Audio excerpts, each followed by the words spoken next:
Hello again. This is Dr. James Reaney, and I'd like to welcome you back for yet another installment of Letting Destiny Deliver. If you've completed parts 1 through 10, then hopefully you've gained enough self-health intelligence that you are now interested and invested in developing the full power of your consciousness. If this is the case, then you are ready for part 11, Mastering Your Destiny. Part 11 will help you master your destiny by taking the unconscious out of the realm of the mysterious and unintentional and into the domain of the practical and usable. Thus far on our journey, we have traveled through the various dimensions of mind, body, and spirit. We have seen how the opposing forces of nature seek harmony in order to bring about balance and growth. Most important of all, this venture into inner space has specified and clarified many of the relationship dynamics between the conscious and unconscious mind. With this behind us, we are now ready to concentrate on how the two minds can best be used to process information so that destiny is empowered. Part 11 is important because whether or not you uphold your destiny depends on whether or not you nurture the right relationship between the two minds. Simply put, your destiny depends so much on these two pillars of consciousness that their relationship to each other must be nurtured, not only on a psychological level, but also on an informational level. What I am telling you is that the two pillars of consciousness cradle destiny. Therefore, in order for this cradle to be a haven for deducing destiny, the two pillars of consciousness cannot be mired down with mistaken illusions about each other. Perhaps the most important illusion to dispel is the one where the conscious mind is regarded as superior to the unconscious. This is an illusion because of the fact that the unconscious is smarter than the conscious mind. That's right, the unconscious is more intelligent than the conscious mind. The unconscious is more intelligent for two reasons. For one, the unconscious can hold billions and billions of bits of information, while the conscious mind can only hold 5 to 9 bits of information. Because of this, the unconscious has a tremendous capacity for memory and is thus empowered to do a great number of things with information the conscious mind cannot. The other reason why the unconscious is more intelligent is because it knows a great deal more about you than your conscious mind. Because the unconscious has a greater memory than the conscious mind, it has more information from which to draw from to know you. Likewise, who we are and what our potential is exists first at the unconscious level. It is only through experience and self-development that we become conscious of who we are. Consequently, absorbing the idea that the unconscious is smarter than the conscious mind is important, as it supplies you with a valuable tool that can be used, if for nothing else, to counter conscious doubt. Knowing that the unconscious is more intelligent than the conscious mind allows us to swap conscious doubt in favor of unconscious trust and one-sided thinking for a dynamic exchange between two minds. It's not my intention here to take anything away from the conscious mind. Instead, it's my intention to free you from the mindsets that have kept you relying more on your conscious mind than you should or even need to.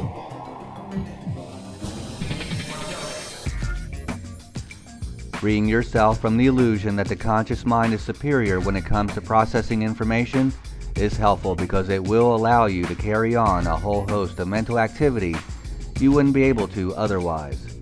Freeing yourself of the illusion that the conscious mind is superior will also allow your unconscious to have more of a primary role in the information transformation process. So let's say that at this point you accept the notion that your unconscious mind is smarter than your conscious mind. What do you do next?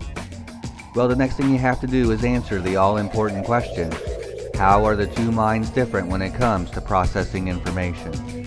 This you must do if you are going to further dispel any illusions you might have about your conscious and unconscious mind. This isn't good enough, however, because you will also have to learn how to practically apply these differences in everyday life. What this means is that you will have to learn to understand and apply these differences. Differences like the conscious mind's proficiency at producing information of a logical and sequential nature compared to the unconscious mind's adeptness at producing information of an emotional and nonlinear nature.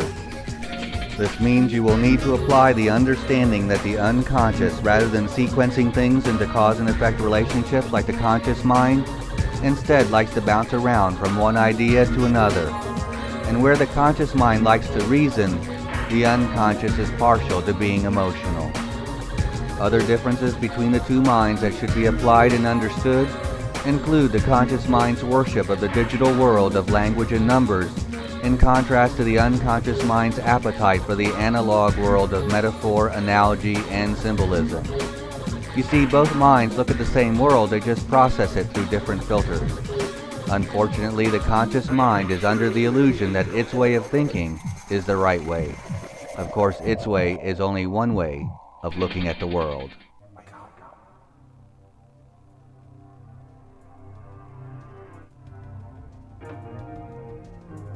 These differences between the two minds aren't a fluke of nature. Quite the contrary, they exist for a reason. If the two minds are working together as they should, they guide us towards actualizing the full potential of our mind, body, and spirit. If the two minds are working together as they should, they literally make it possible for us to be in two places at the same time. For example, while the digital linear sequential mind is picking up on and processing the verbal messages, the metaphorical symbolic nonlinear mind is picking up on and processing the nonverbal aspects of body language, voice intonation, and all additional levels of meaning. All in all, the differences between the two minds are many, and therefore make it possible to be in two places at the same time in many ways. All in all, the differences in the two minds are many, and can be summarized as follows. The conscious mind driven by the ego is invested in performing. The unconscious driven by the self is invested in being. For the conscious mind, seeing is believing. For the unconscious mind, believing is seeing. The conscious mind denies and fears the unconscious. The unconscious guides and protects the conscious mind. The conscious mind compartmentalizes, the unconscious mind synthesizes. The conscious mind has a mini memory, the unconscious has a mega memory. The conscious mind prefers logic and organization, the unconscious prefers metaphor and incubation. The conscious mind is devoted to knowing why, the unconscious mind is devoted to emotions. The conscious mind listens with limited filters. The unconscious mind listens on multiple levels. The conscious mind can be controlled voluntarily and can respond instantly. The unconscious mind works involuntarily and effortlessly, but not immediately. The conscious mind is linear or sequential. The unconscious is nonlinear and is therefore not bound to the world of cause and effect relationships. Put in the poetic verse of the unconscious mind as opposed to the linear sequential mode of the conscious mind, the differences between the two minds would sound like this. The conscious mind likes to act instantly, has a tendency to hold dearly to what it believes, and approaches things rationally. The conscious mind likes to ask why constantly, and has a need to create theories in order to explain the things it sees. The unconscious, by contrast, doesn't always work so fast, because it considers all the information it has. It likes to take its time to figure out the rhythm and the rhyme, and doesn't have a need to move in a straight line.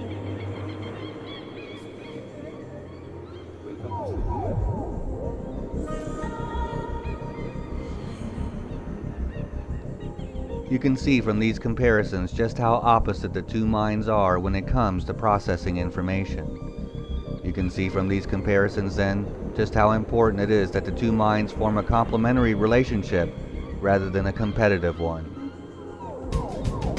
If the truth be known, the two minds can go a long way towards forming a complementary relationship if only the conscious mind would be willing to recognize the unconscious mind's mental prowess as a search and process engine. This kind of recognition would be helpful in building a complementary relationship by virtue of giving your conscious mind more leeway when it comes to using the unconscious mind. In particular, it gives the conscious mind the option of letting go so the unconscious can do the work.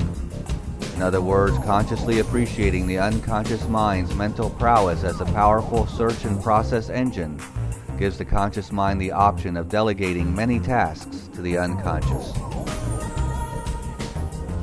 What you do by letting go consciously or delegating tasks to the unconscious is position yourself to take advantage of the unconscious mind's greater intelligence in the form of its search and process operations. So if you want to take advantage of this mental prowess, all you have to do is consciously stop working on the task or ask the unconscious to work on it for you. Then after the unconscious has had some time to work on the matter, expect the unconscious to sooner or later automatically push into conscious awareness the needed information.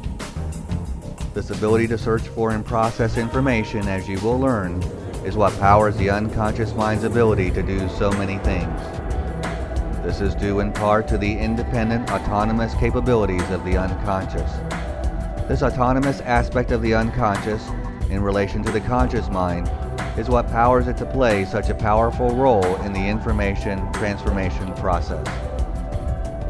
The autonomous aspect of the unconscious is something the conscious mind needs to understand if it wants to take charge of the information transformation process. In particular, it can take charge by recognizing its role of giving information to the unconscious, as well as gaining access to the information the unconscious has. This is a role the conscious mind can execute in one of two ways, passively or actively. This means that when the conscious mind is giving or trying to gain information from the unconscious, it is actively participating in the information transformation process. Whereas when the conscious mind is letting go or delegating the task to the unconscious, it is taking on more of a passive role.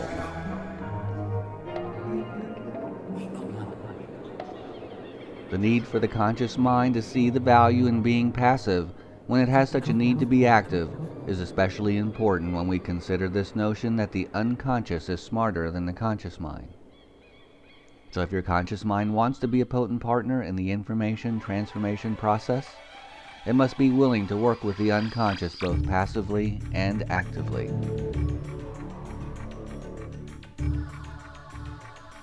Having just learned that the unconscious is a powerful search and process engine, and the conscious mind's role of giving and gaining information, you are now ready for the next step. This next step involves recognizing how these two roles can be applied in a practical way. So if you want to make the unconscious more practical, you need to see it not only as a search and process engine, but also as an incubator that cooks information. In other words, the unconscious can take information and, without conscious effort or awareness, synthesize it into a greater whole. This ability to incubate information is a valuable tool in the information transformation process. That's right, it's valuable, but how much you get out of it depends, 1, on your willingness to use it, and 2, how often you use it. Of course, the more you use it, the more you will get out of it. So how then do you go about using this incubator? Well, the first thing you have to do is consciously deposit the information into the unconscious by reading, writing, or somehow ingesting the information. The next step then is to leave it in the incubator for a while, be it minutes, hours, days, or years, until you decide it's time to revisit the information consciously to see what is cooking. This process can be repeated with the same information as many times as you want over any period of time. At this point, it is important to make a distinction. That distinction is this: when we are letting go or delegating the task to the unconscious, the conscious mind is passively waiting for the unconscious to push the information into conscious awareness. Whereas when we are incubating, the conscious mind temporarily removes itself from the process, only to at a later time re-enter the situation to actively go after the information that has been cooking. You use your unconscious mind's ability to incubate often. You just do it without realizing it, or for that matter, without even trying. For example, you use it without trying or knowing when you hear a song for the first time and find it to be just so-so. Then all of a sudden, after hearing the song a few more times, you discover that you really like the song. What happened between hearings is that the unconscious cooked the song without your knowing it, and in the process the song became more appealing. Perhaps this is where the expression, "it grows on you," comes from.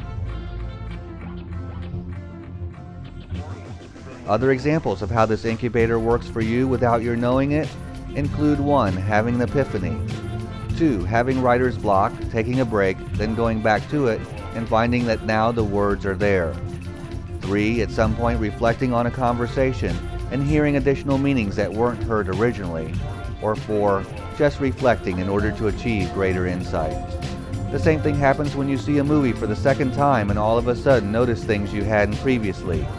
In each of these cases, you come away with tasty morsels of cooked information. Appreciate, if you will, that by being cognizant of this incubator, you can use it in a more purposeful and directed fashion. By being cognizant of this incubator, you can better appreciate that hunches and intuitions come from your unconscious mind's ability to pick up on and cook information. By being cognizant of this incubator, you will be able to place more confidence in the things you know without necessarily knowing how you know.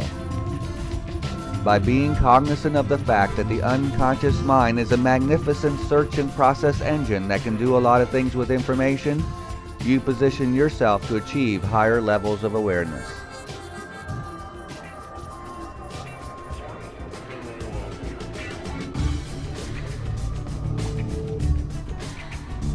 Now the next step in understanding what your unconscious can do for you, that is in terms of achieving your destiny, is to realize that not only can the unconscious incubate information, it can also develop unconscious competence with that information.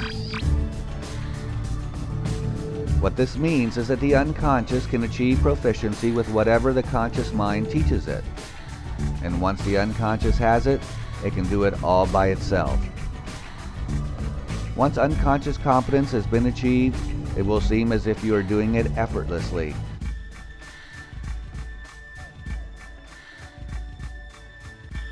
Hopefully you can see why unconscious competence is something you want to have when it comes to enhancing your performance.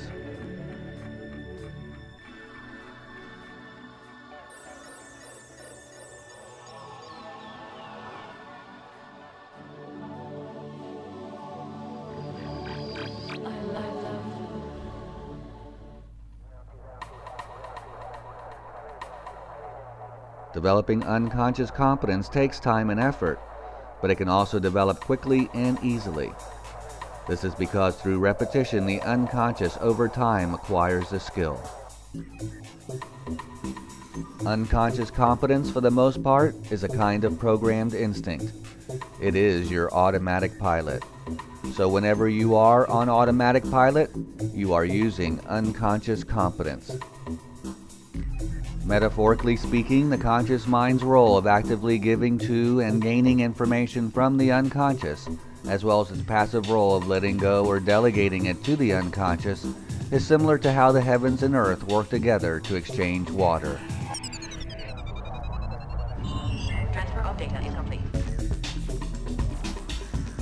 Just as the sun converts groundwater into clouds capable of producing rain, the conscious mind takes unconscious information and converts it into the logical, linear, digital information of the conscious mind. And just as the clouds sooner or later release the rain so it can once again nourish and transform the earth and all its living things, the conscious mind sooner or later releases the converted information so it can nourish and transform the contents of the unconscious mind.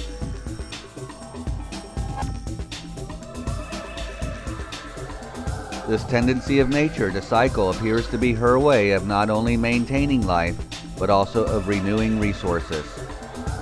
This is why cycles go on indefinitely. So if you want to follow nature's lead, then you need to assist her in cycling information from one mind to the other. Doing this will promote and enhance understanding. This enhanced understanding can then be used to more intelligently fill the gaps in awareness. Cycling information back and forth allows you to transform information and develop unconscious competence. Cycling information back and forth will help you blend the instinctual with the learned, what the unconscious knows with what the conscious mind knows, as well as transform the potential into the actual. By cycling information back and forth, you are more likely to fulfill your destiny. Just think of what you could accomplish if you could use your unconscious mind's ability to work on things via incubation, the various search and process operations, nonlinear thinking, and unconscious confidence. Just think of what you could do if the conscious mind could augment its linear, digital, and sequential way of looking at the world with the metaphorical, symbolic, intuitive, and nonlinear perspective of the unconscious. That's what the scientist who was trying to figure out how the AIDS virus worked did. He came up with the solution while playing Pac-Man. This unrelated, nonlinear leisure activity provided his unconscious with the metaphor he needed. More specifically, it gave him the idea that the AIDS virus was like a little Pac-Man that ate T-cells. Once the unconscious made this connection, it pushed it up into conscious awareness. And what about Alexander Graham Bell, who, while trying to figure out how to get the phone he invented to work, accidentally knocked over some acid? The spilled acid turned out to be the piece he needed to get it to work. Was this coincidence, pure chance, or unconscious involvement?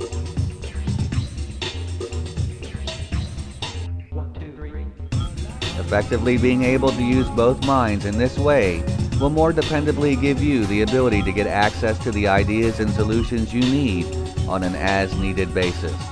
That is, if your conscious mind can let go of conscious doubt and put in its stead confidence in the unconscious mind's ability. Confidence in your unconscious is important if you want to access your unconscious mind's ability to automatically search for and process information. In fact, having confidence in your unconscious will certainly go a long way in helping you use the powerful processes that are the unconscious mind. Having confidence in your unconscious is one thing. Having the self-health intelligence discussed throughout this prescription to go along with that confidence is another. The more self-health intelligence you have, the less likely you will be to let strong emotions or mindsets interfere with your unconscious mind's ability to search for and process information. Self-health intelligence is important because it helps you make better choices about the information you consume, as well as how to deal with experience. Your level of self-health intelligence and the confidence you place in your unconscious will determine the shape, substance, and form of your associative matrix. The shape, substance, and form of your associative matrix is vital because it is the storehouse for everything you have learned, and how you use that storehouse will determine whether or not destiny delivers.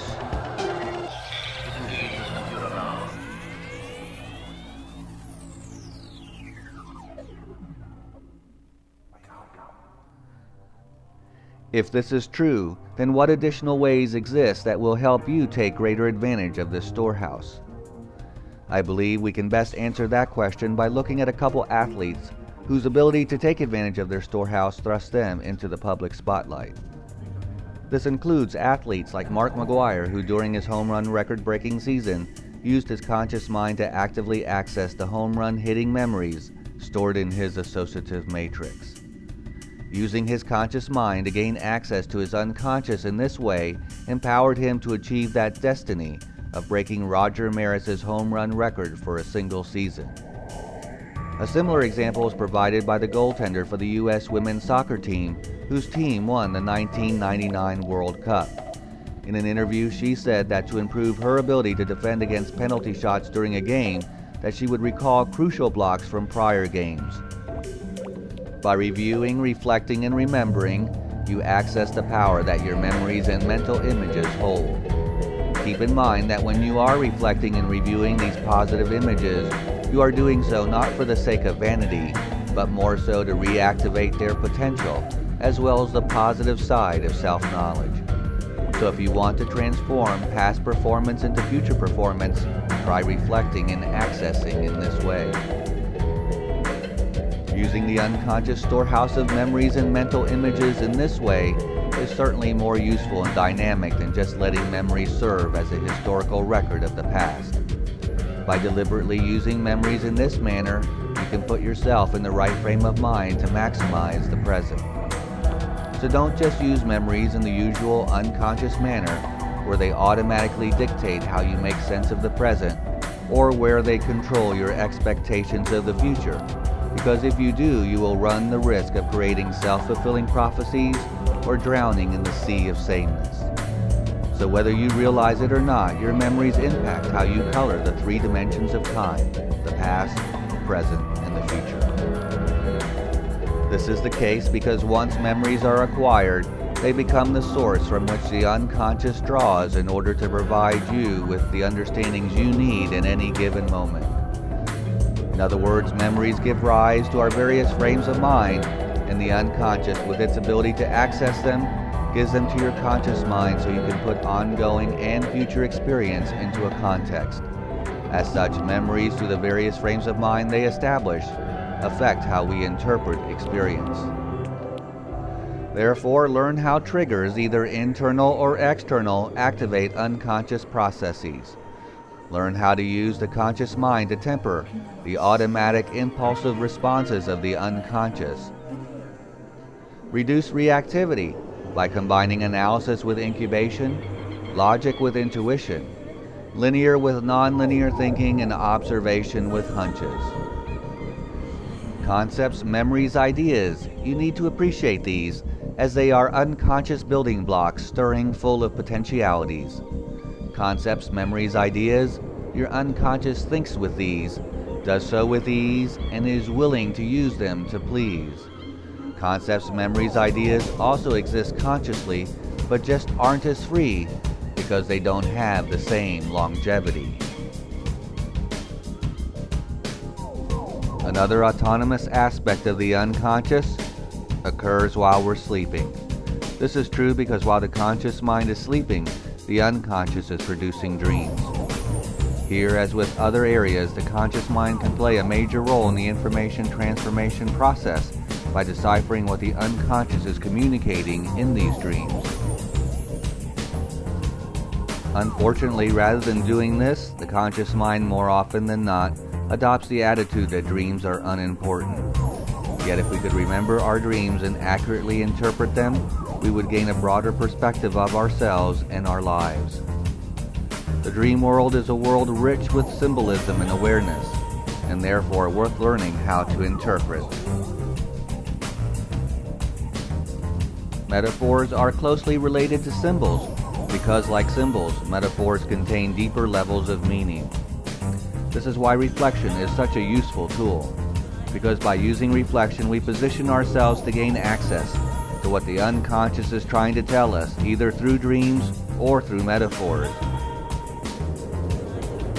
For example, my unconscious gave me a metaphorical communication to help me persevere on editing this prescription. The metaphor used by my unconscious was that of fixing a hole in the wall. In order to patch a hole in the wall, you have to first spackle the area, then you have to let the spackle dry. Once the first coat has dried, then you spackle some more, again letting it dry. Once you finish spackling, you then have to go back and sand the area until it becomes flush to the wall. This metaphor helped better put into perspective the value of reworking the manuscript over and over until it was sufficiently smooth. By being receptive to metaphors and invested in your dreams, you gain two additional ways of exchanging information from one mind to the other.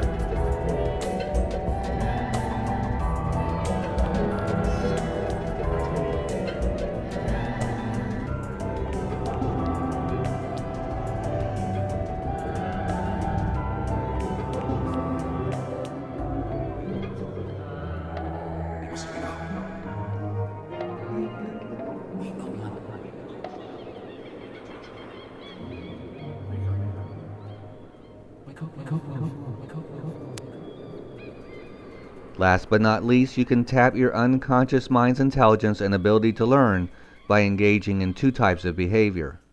One is by being calm and relaxed, and the other is by focusing and concentrating. By being calm and relaxed, you do away with all those unnecessary movements and tensions that only serve to interfere with the flow of information from one mind to the other. The same can be said for focusing and concentrating. If we again turn to the athlete, we see how much focus and concentration is a part of what they do. The pitcher focuses and concentrates on the catcher and his mitt. The batter focuses and concentrates on the pitcher and the ball. I once heard a Hall of Fame football player say in an interview that when he was en route to catch a pass that he would be so focused on the ball that he lost all awareness of his surroundings. The ability to focus and concentrate not only accessed his ability to catch the ball, it also accessed his ability to automatically block out any distractions.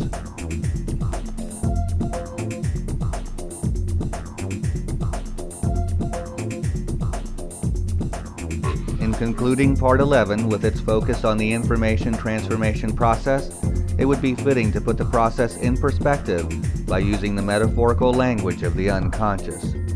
Metaphorically speaking, the information transformation process is much like a gardener tending to his or her garden. To properly tend to his or her garden, the gardener must know how to manage three things: the seed, the soil, and the elements. Like the gardener, we must manage three things: the mind, the body, and the spirit, if like the gardener we are to transform the potential into the actual. Metaphorically speaking, the mind is the soil, the body the seed, and the spirit the elements containing a mixture of opportunity and adversity. And although the gardener doesn't necessarily have control over the genetic endowment of the seed or the changing winds of time and chance, the gardener nonetheless possesses the knowledge and skills needed to help the garden thrive. With tools in hand, the gardener has to protect the seed and the soil from the unwanted winds of time and chance, as well as harness and cultivate the full potential of the seed, the soil, and the elements. At the same time, the gardener must make a commitment that is enduring, because by nature the growth process is cyclical. This commitment is absolutely necessary because it is necessary to see to it that the soil, seed, and elements are in a state of constant exchange and balance, so growth can be achieved and maintained. Of course, since the seed, once it germinates, can take responsibility for its own growth, the gardener spends most of the time tending to the soil and the elements. Constant attention must be paid to the soil as it exchanges information with the elements. In this exchange, the soil, which feeds the plant, is going to be bombarded by all kinds of toxic and nurturing elements. Without the gardener and his or her knowledge, skills, and tools, the garden would not be a garden, but more of a weed-infested wasteland, unappreciated and ignored by most. The gardener is there to cultivate the garden's growth and potential, while at the same time maintaining its aesthetic beauty. This endless job of tending to the garden gives the gardener's life purpose and meaning. The gardener derives a great sense of satisfaction not only from being connected to nature, but also from being able to behold the transformation of the potential into the actual.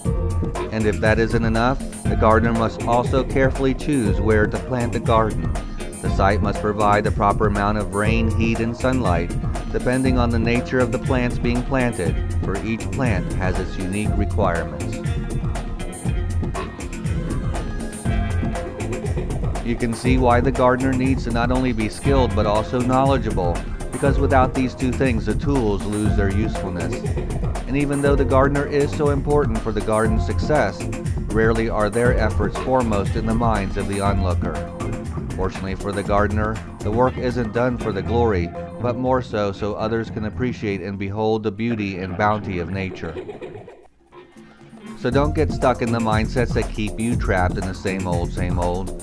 Instead, develop the full power of your consciousness by understanding the 2 pillars of consciousness, by following the 10 pathways, by using the 7 R's and the triple protection system.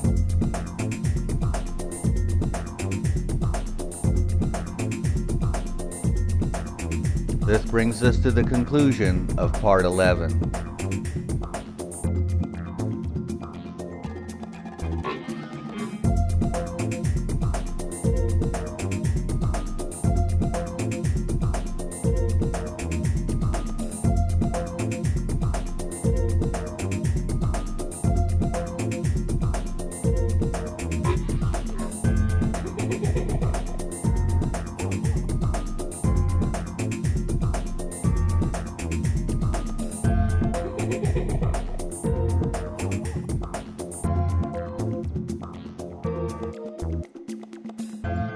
Good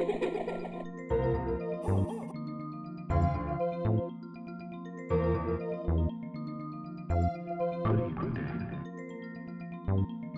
And you? Everything's running smoothly.